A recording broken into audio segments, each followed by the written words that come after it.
It's the very beginning of spring 1664. A biting wind cuts through the dense Virginian wilderness. Inside a simple, rough-planked house at Dividing Creek, a man draws his final breaths. But this isn't just any man. This is Colonel Richard Lee I, a force of nature who arrived in the New World 24 years earlier with next to nothing. Using little more than a sharp mind, he built the greatest commercial empire his adopted home had ever seen. And now he dies the richest man in Virginia. When his breathing stops on March 1st, he leaves behind a sprawling transatlantic network, a shipping fleet, a bustling tobacco counting house in the heart of London, and a staggering 15,000 acres of prime, fertile land covering the Chesapeake. But building an empire is only half the battle. In fact, the first generation's triumph is often just the easy part. The real test is what happens next. Can the second generation hold it together? Or will the wealth be squandered, the land lost, and the family name buried in the very dirt the founder fought to conquer? As Commodore Vanderbilt famously said, any fool can make a fortune. It takes a man of brains to hold on to it. But the Lees succeeded. They did it right. By splitting his monumental wealth apart and demanding his son's return to Virginia, Richard did something special. He created the perfect conditions for his family to transform under the leadership of Richard Lee II into a ruling dynasty that would dominate for 2.5 centuries.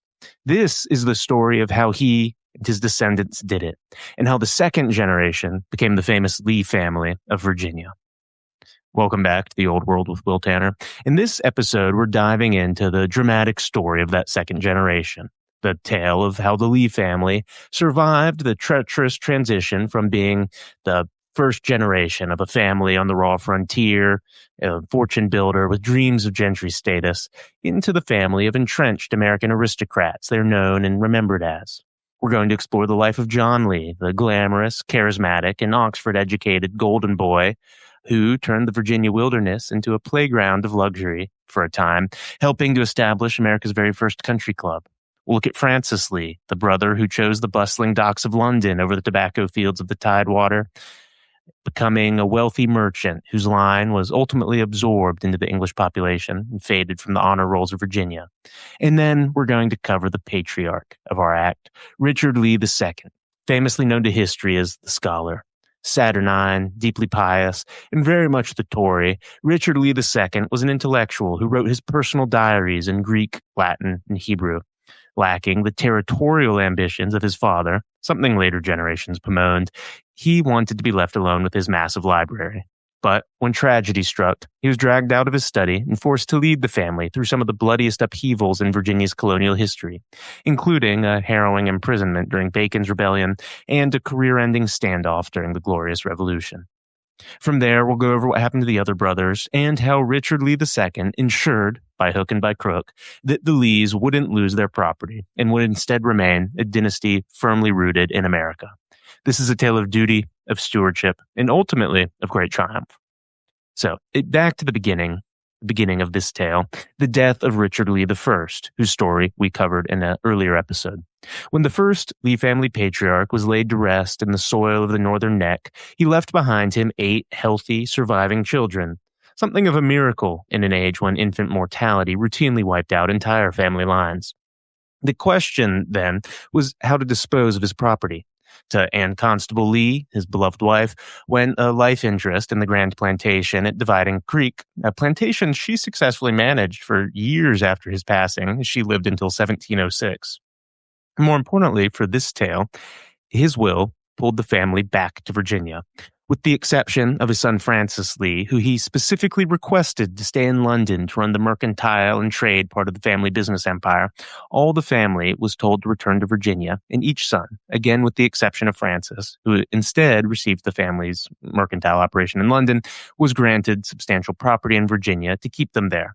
Both daughters of Richard Lee I, Elizabeth and Anne, received large cash bequests and silver plate to secure their futures and provide a dowry for when they wed. Describing this in his Richard Henry Lee of Virginia, author Kent M. McGaughey notes, quote, "By the time of his death in 1664, the age of 45, Lee had gone to great lengths to ensure that his sons would continue the family business. John Lee returned to Virginia and made the Macadoc plantation along the banks of the Potomac and the Northern Neck his primary residence.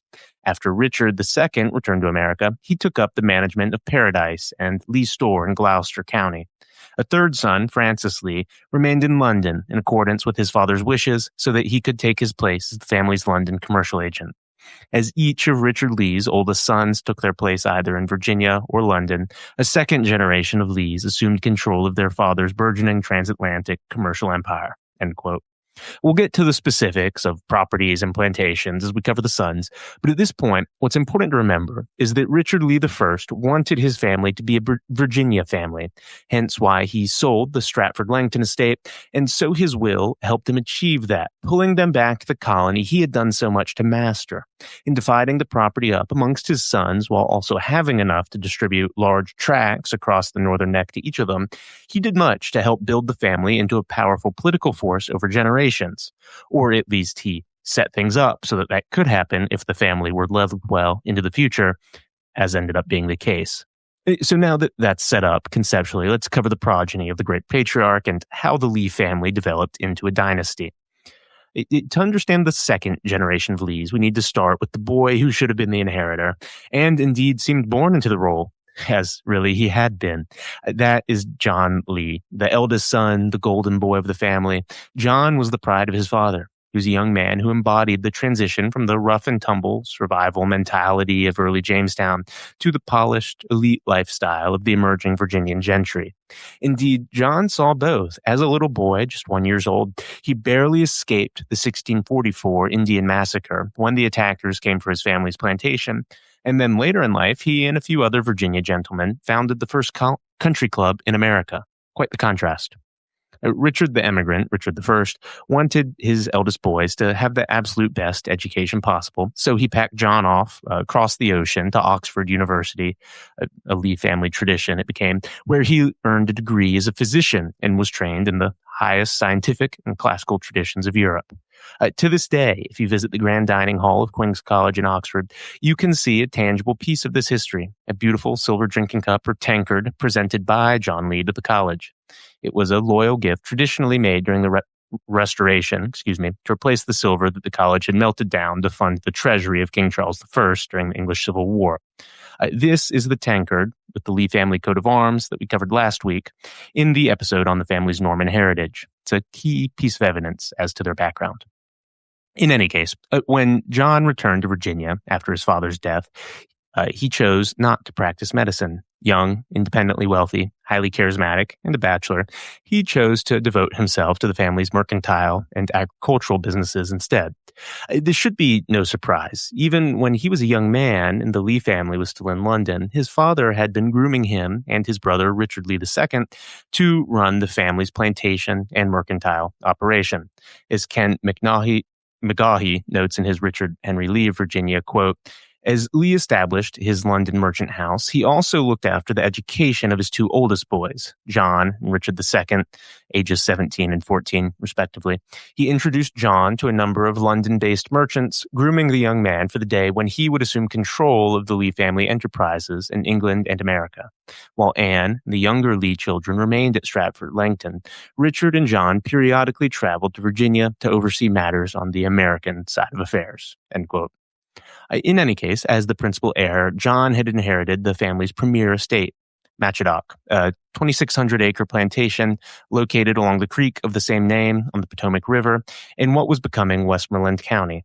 John moved into the estate, built a handsome homestead, and immediately set about living life in the grandest style imaginable, at least for that time and place. The historical inventories of his possessions paint a vivid picture of a dashing, open-air Virginia cavalier. His closets were filled with gray suits with silver buttons and gloves with silver tops. His stables were packed with premium saddles and good horses, and his halls were lined with hunting guns, pistols, and special fishing equipment. For John, a day that wasn't spent shooting game, fishing the rich waters of the Potomac, or conducting militia drills with his neighbors was a day wasted.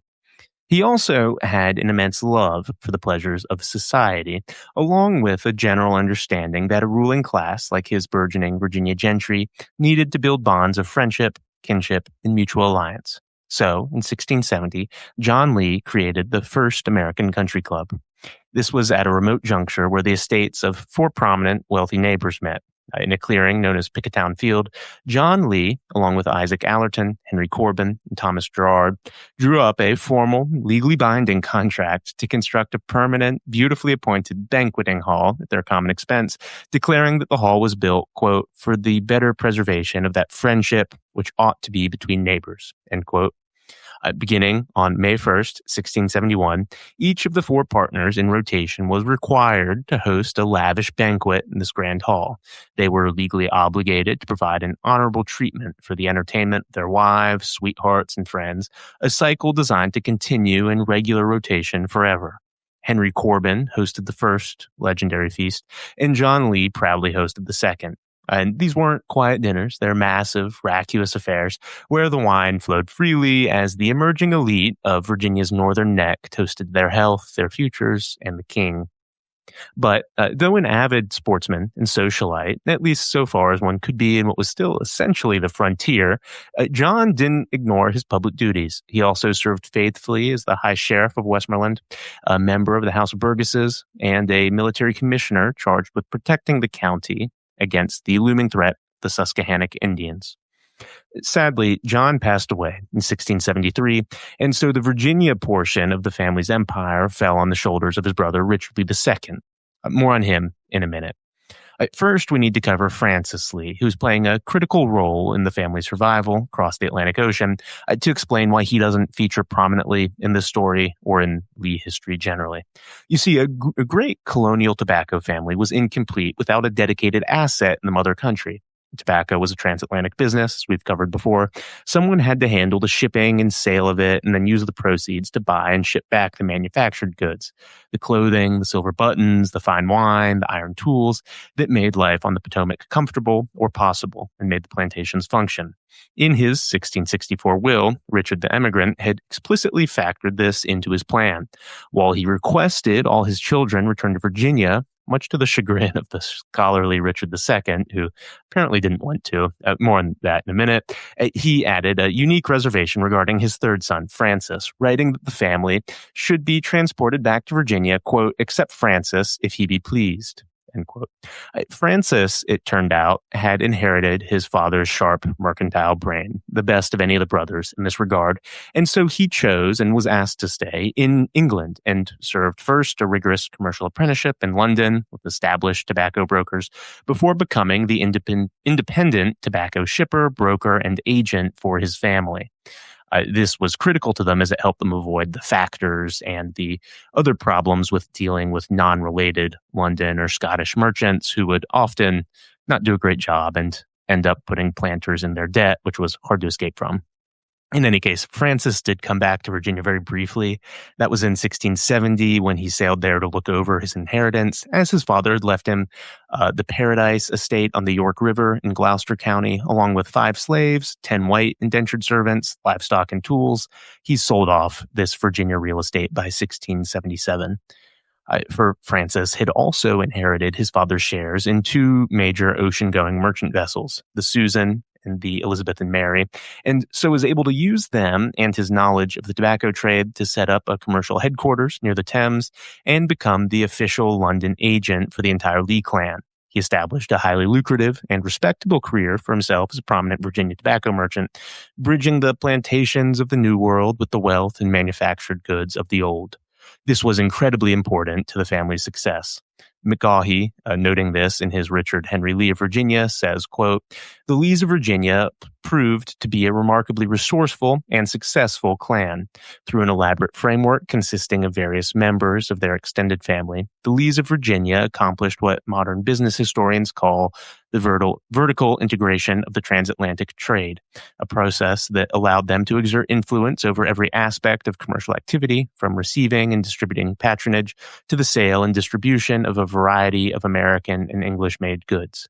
The Lees, through their extended kinship network, proved more resourceful than other planter merchants, which explained their successes in the 17th and 18th centuries. End quote. It was a respectable career as well. When Francis died in November 1714, he was buried with the highest honors in the Great Vault in the chancel of St. Dinas Back Church in London. His will left emotional and loving acknowledgments of his older brother, Richard Lee II, back in Virginia, as well as Richard's son, Richard Lee III, who had traveled to London to assist his uncle in the family trade. But the truth was that Francis had detached himself from his kin. Francis never returned to Virginia. He married an English wife and raised his family entirely within the urban culture of Great Britain. His descendants were absorbed into the English population, and over the generations, his line fell entirely out of the Virginia Lee clan, fading into the background of British history and never really re-entering American history.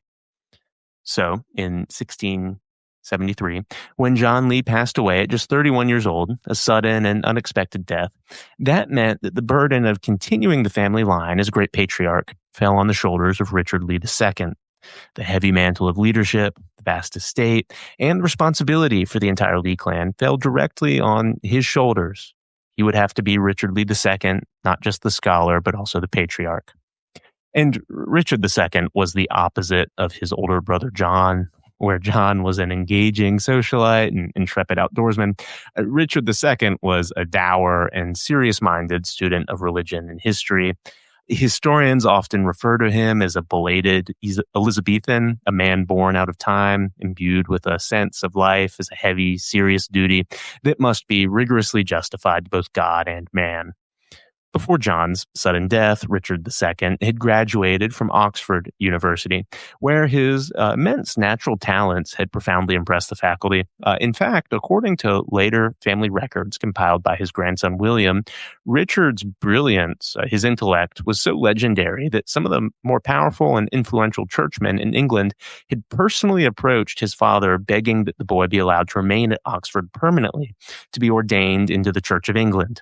They said that with his, incredible, tremendous intellect, he would easily rise to the highest heights of the Anglican hierarchy. But his father, Richard Lee I, had been an emphatic no. The die had been cast. Virginia was the family's future, and every son, except Francis, was needed on the ground to secure it for future generations. So, young Richard II had reluctantly boarded a ship, said goodbye to the ancient stone libraries of Oxford, and sailed back to the remote, muddy shores of the York River to live on his modest initial inheritance, the Paradise Plantation. Legend has it that he arrived in a deeply woebegone, resentful mood, viewing the wild American forest as a prison compared to the erudite conversation of a university community. Paul Nagel, in his The Lees of Virginia, describes the myth and reality of this well. Quote, as the senior Richard was dying, he asked that all his children but Francis return to Virginia, request his bookish son Richard obeyed after graduating from Oxford. Family lore says young Lee, in a woebegone mood, reluctantly exchanged the libraries and erudite talk of a great university community for residence on the remote Poropotonk River in Gloucester County, Virginia. He had inherited the old family place, which was still called Paradise, a name that would have seemed ironical to Richard if there is any truth to what we are told about his return. Like most legends, the one concerning young Richard Lee contains mostly romance and assumes that the founder was an imperious father determined to banish to the wilderness a son whose talents shaped him for an elegant place amidst Europe's learned men. Instead, the elder Richard was disposed to be considerate of his offspring. While his will encouraged the family's reestablishment in Virginia, Francis Lee, the rising merchant son, was told to remain in London, but only if he chose. End quote. Similarly, Casanova Gardner Lee, in the book Lee Chronicle, notes that returning to Virginia appears to have been Richard Lee II's choice. Quote, young Richard Lee II was sent to school at Oxford, where he acquitted himself with great brilliance and seemed headed for a career in the church, but he elected, rather, to return to the life of a Virginia gentleman, end quote. Regardless of whether he was bitter about having to return to Virginia from England, what is indubitable is that he remained a scholar. Indeed, the man known to history as Richard the Scholar amassed a legendary personal library of nearly 300 books. Now, today, 300 books sounds like a modest collection, but in 17th century Virginia, when even the most standard planters owned nothing more than a Bible and maybe a basic farming manual, a collection of 300 volumes was staggering. These all had to be shipped across the Atlantic. They were quite expensive. And so his shelves were packed with a great many books, the heavyweights of Western civilization, like classical Greek and Roman authors, historical treatises, theological works, philosophy. It was an impressive library collection, particularly for his day and place. And Richard II didn't just read these books. He lived in them. In fact, he even jotted down his thoughts and his financial records and his observations on farming and everything else, pretty much, in a beautiful flowing script of not English, but Greek, Latin, and Hebrew. And this was just for his personal use, personal consumption. Because of this deeply academic nature, Richard II generally lacked his father's aggressive and predatory instinct for accumulation.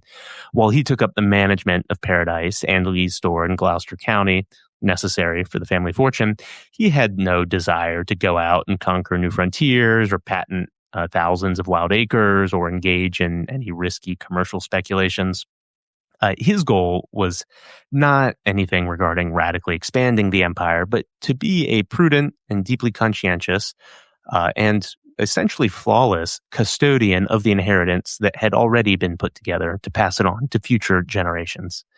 This continued and really was accentuated when John died in 1673. Though he left his beloved Paradise plantation in the hands of hired overseers, he packed up his massive library and moved downriver to take command of the family headquarters at Matchadock Creek, committing himself to the role of dynast. Despite doing that, he never became a great accumulator like his kin. Describing this in his The Virginia Dynasties, author Clifford Doughty notes, quote, "With no acquisitiveness at all and none of his father's zest for commerce, the second Richard Lee acted as a prudent, conscientious custodian of the inherited estate. At a time when his contemporaries were patenting thousands of choice acres for their heirs and laying foundations of future baronies, he took care merely to pass on his considerable portion of his father's empire, with its yield and revenues, as it had come to him. In his indifference to the fortunes burgeoning around him, Lee was guided by a sense of duty in which he assumed those obligations to the state he accepted as inherent in his position." End quote. To cement his status as the official patriarch of the second generation, Richard II knew he had to fulfill his primary dynastic duty. He needed to marry, and marry well, creating an alliance that would anchor the Lees firmly into the rapidly consolidating power structure of the colonial gentry, the Virginia gentry in particular. And so he turned his eyes next door to the sprawling plantation of Pecatone, the seat of one of the most powerful, wealthy families in the entire northern neck, the Corbins. Richard II courted and married Letitia Corbin, affectionately known to her family as Lettuce. Lettuce, born in 1657, was just 17 years old when they wed in 1674, making her 10 years Richard's junior. Like the Lees, the Corbins were a family of Norman descent and great wealth in Virginia. As Paul Nagel notes in his The Lees of Virginia, quote, "Dutifully, Richard left Paradise in the hands of overseers and removed to Matchadock. He never went from there to England. As if to demonstrate he would remain in Virginia, Richard quickly found a wife. She was a daughter of one of his neighbors, Henry Corbin, who ranked among the most powerful persons in the colony and had also been a participant in the Country Club, which John Lee had helped establish. An immigrant with a lineage traceable to the Norman conquest of England in 1066, Corbin had prospered in Virginia and now owned a sprawling plantation called Pecatone, situated next door to Richard's new property." End quote.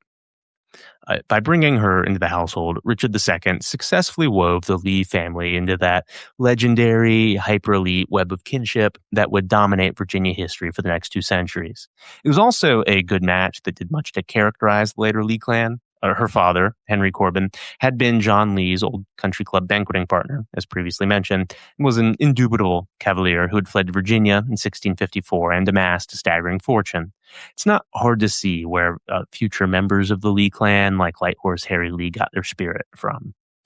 She was also a good match for Richard the Scholar and complimented him well. Her surviving portrait shows an incredibly placid, amiable, and elegant woman, and the beautiful Latin epitaph that Richard later carved into her marble tombstone praises her as a, quote, dutiful wife, most loving mother, charitable to the poor, and kind to all the world. Despite his personal preference for his books, Richard Lee II was a man of his caste and understood that his status demanded service. The community expected the great planters to govern, and Richard II possessed an unshakable, rigid sense of duty, one inculcated by all those books, after all. So he participated in public life to a great degree. Almost immediately after his marriage and his relocation, his neighbors elected him to the House of Burgesses. And then in 1676, at the astonishingly young age of just 27, Richard II received the ultimate political honor. He was elevated to the highest, most powerful governing body in the entire colony, the Council of State. This was a body of only about a dozen men who served simultaneously as the governor's executive cabinet, the upper house of the colonial legislature, and the Supreme Court of the colony. Richard's father's old, powerful friend, the legendary royal governor, Sir William Berkeley, was still firmly in power and was undoubtedly delighted to recommend this brilliant, intensely loyal young Lee to the king for this prestigious life appointment, in which he served until 1699 when forced by ill health to retire. And when he temporarily lost his spot during the Glorious Revolution, but more on that in a minute. Berkeley was particularly happy to appoint this young man to the position because the scholar and the governor were kindred spirits when it came to politics. Both believed firmly in the arch-Tory position regarding the divine right of kings and the cavalier view of society as a union between church, state, and property. Shortly after he was appointed to the council, Bacon's Rebellion broke out. We've covered that in depth in a previous episode, so I won't do so again here. You can just check out the past one on Bacon's Rebellion. But suffice it to say that falling tobacco prices and high taxes, when paired with Indian attacks to which Berkeley barely responded, combined to instigate a major rebellion that saw Jamestown burned, the Indian menace defeated, and many rich planters like Richard attacked, robbed, and imprisoned. Describing the common view of the scholar and how his temperament played into the common people's dislike of him, a substantial dislike of him, Clifford Doughty in the Virginia Dynasties notes, quote, Richard Lee II, the counselor most innocent of exploiting his fellows or using his office for profit, was probably the most alien as an individual to a frontier community. On the council, this second Richard Lee was known as a man of honor, whom some likened to a Roman senator for his civic virtues. This respect was not limited to the Green Spring coterie, but was given Lee long after Berkeley was no more.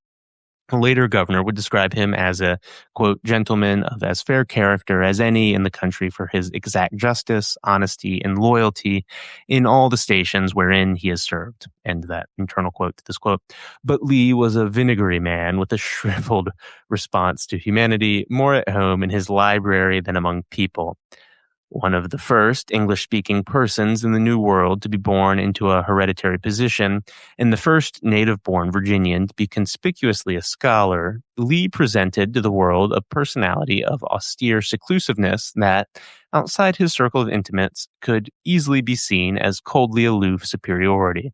The average settler would not suspect that a 28-year-old gentleman of Lee's assured place was shy and inward-turning.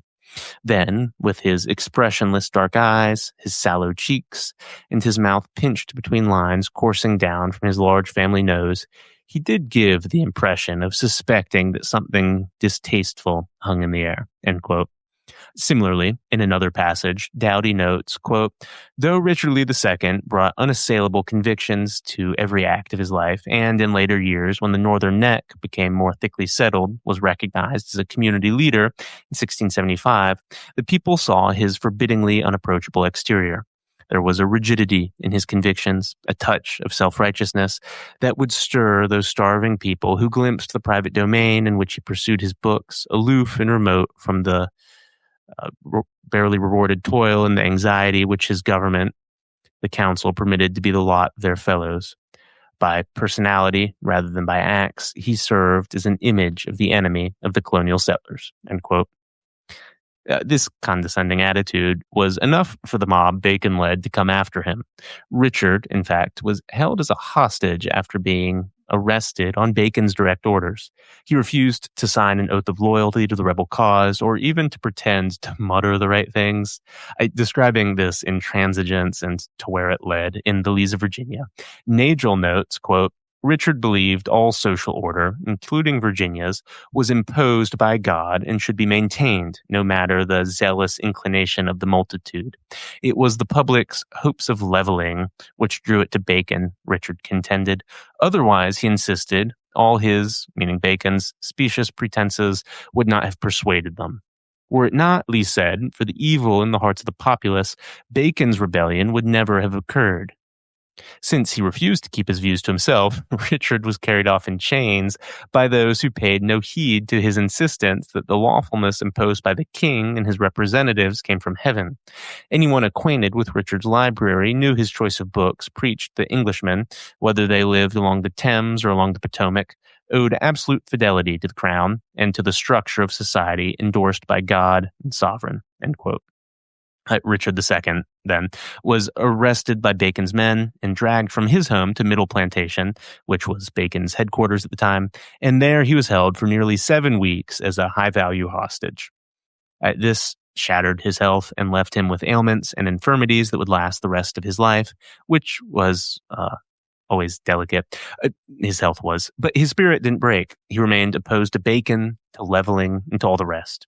When Bacon's rebellion finally ended shortly after Bacon died of disease, Richard was released, but only after his estate had been plundered by rampaging hordes of Bacon's licentious men, who now had no cavalier general to keep them in check. Richard then spent the ensuing years, which also saw Governor Berkeley recalled and replaced, aligning himself with a conservative faction of counselors known as the Trimmers, and spent this decade working hand in hand with royal governors like Thomas Culpeper and Francis Howard to enforce order, suppress local riots, and protect the general stability of the colony. He had sacrificed his health for the Stuart kings and was determined to see their authority maintained. Describing this, McGaughey, in his Richard Henry Lee of Virginia, notes, quote, Bacon's rebellion and its aftermath taught Lee a valuable lesson. That political upheaval potentially had disastrous consequences for his family's economic interests. The rebellion resulted in some modifications of the provincial system. Many of the changes gave the king more control over colonial affairs in order to prevent future rebellions from occurring. Those planter merchants, who were staunch supporters of Governor Berkeley, took umbrage at this new situation. As a new royal governor, Thomas, Lord Culpeper, arrived in Virginia, where a factional split existed within the planter elite. Those who were designated as the Berkeleyites resisted Culpeper's administration at every opportunity. In opposition, moderate planters formed the second faction, known as the Trimmers. The moderates quickly found a leader in Richard Lee, as he urged compromise because he feared the hard line adopted by the Berkeleyites would only invite more intrusive policies from the crown. Eventually, cooler heads prevailed, and the new governor rewarded the Trimmers for their support.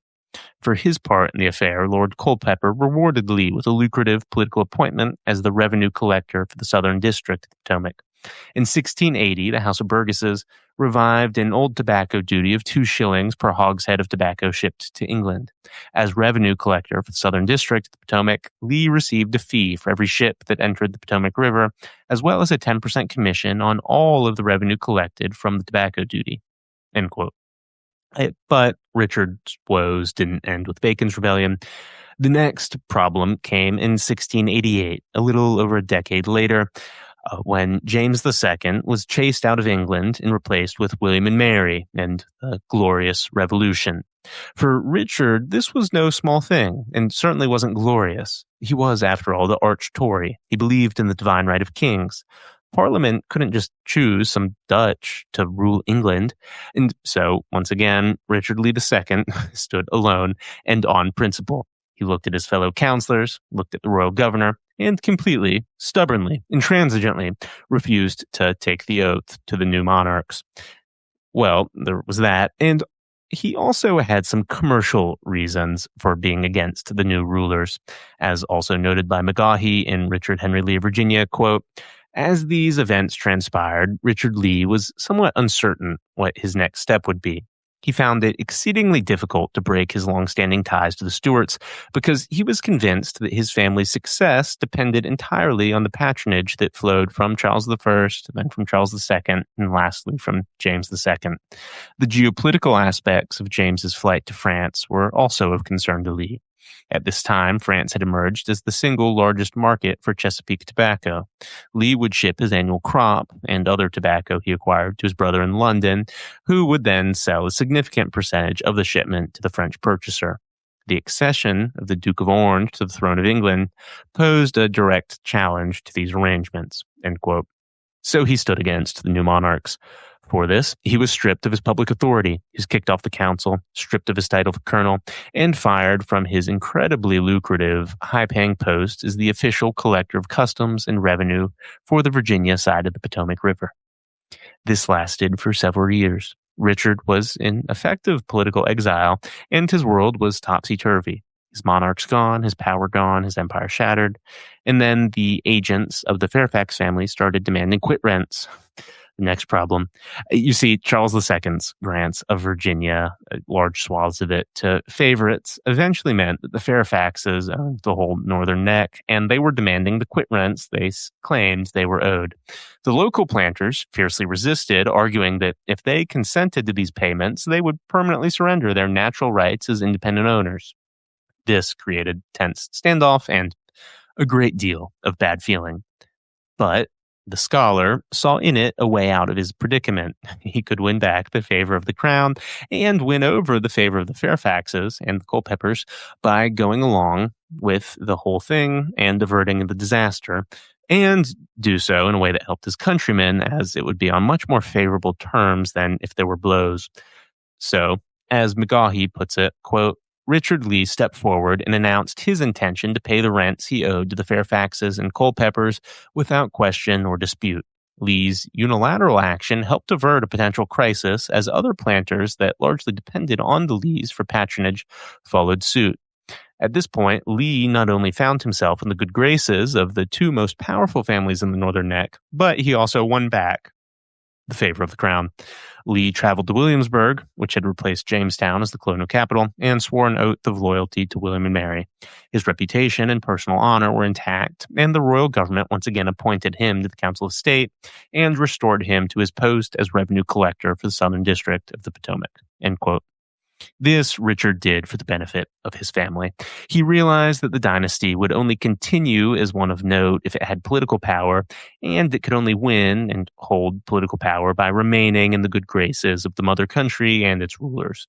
So he went along with the whole thing regarding the Fairfaxes out of a sense of duty and his general desire for order. It was this that was a huge deal for his family and family legacy, but it also led to Richard II's last battle, that over land that he wanted to keep in the family. You see, when Richard Lee I was dictating his final will, he made a mistake when allocating different pieces of his vast land empire to his three younger sons, William, Hancock, and Charles. He forgot to include the magical, definitive wording, quote, and his heirs forever, end quote. At the time, this was actually quite important. It's not pedantry. Without those precise words, and his heirs forever, the law decreed that a real estate bequest did not convey fee simple ownership. Instead, it just granted the beneficiary a life estate. So this meant that while the younger brothers had the right to live on the land and farm it during their natural lifetimes, they didn't actually own it. They couldn't sell it, they couldn't mortgage it, and, most importantly, they couldn't pass it down to their children. It would revert to being the property of the main heir, in this case Richard II, and his line. Now, Richard the Scholar, as we've covered, wasn't greedy. So in the cases of his two younger brothers, Charles Lee and Hancock Lee, he was eventually happy to just sign over to the land to them so they could pass it on. This was great for them. Thanks to Richard's generosity and kind-heartedness, Charles Lee remained quietly at the family's Dividing Creek homestead, constructing a handsome house that became known as Cobb's Hall. Charles quietly and faithfully served his community as a local justice of the peace, anchoring the family's foundational roots deep into the soil of Northumberland County, where 6 consecutive generations of Lee males named Charles would continue to live on the same property. For Hancock, this meant that he could establish the Ditchley line of the family, building another handsome homestead, this time on a 1,000-acre estate near the north and south branches of Dividing Creek in Northumberland County. Casanova Gardner Lee, describing this in Lee Chronicle, says, quote, "While Richard was laying the political foundation on which his son Thomas was to rise to fame, and Charles was rusticating at Dividing Creek, sitting as a judge or attending an occasional vestry, Hancock had his eyes fixed on the West.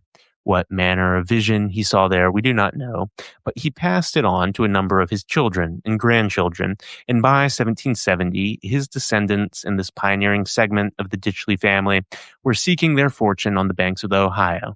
They also played a distinct part in the settlement of Kentucky. While the Stratford Lees were standing before kings, signing declarations and fashioning a new nation, these men were paddling down unknown rivers and losing their scalps. Relatively little is known of this branch, but it produced many men of character and distinction, among them Zachary Taylor, Mexican war hero and 12th President of the United States, and Edward Douglas White, a Chief Justice of the Supreme Court." End quote. Paul Nagel, noting how these Ditchley and Cobb's Hall Lee lines compared to that established by the scholar, notes, quote, "Admirable as these Ditchley and Cobb's Hall lines of Lees may have been, their careers continued mostly in the private realm, while the public renown for the family grew from the descendants of the second Richard Lee. Appropriately, the life of this Richard was itself extraordinary. Although the surviving manuscripts reveal all too little about him, enough is known to disclose how different he was from his father, the founder. The contrast is evident in the fact that this leader of the second generation of Lees is known as Richard the Scholar." End quote. In any case, Richard's act of immense generosity in handing over the property to their lines, the lines of his brothers, came in September of 1707. He drew up formal deeds completely renouncing any future claim or title to the Ditchley and Cobb's Hall estates. He formally signed over ownership to Hancock and Charles and their descendants forever, using the correct words, explicitly stating in the records that he was doing so out of pure, unadulterated, quote, natural affection he bore for his younger brothers. But that still leaves one other son of Richard the Emigrant to discuss, William Lee. William Lee had received his father's lands across the river in Maryland, along with a modest portion of the Dividing Creek property. Like his brothers, William spent his life in public service, acting as a captain of the militia, a local justice, and a member of the House of Burgesses.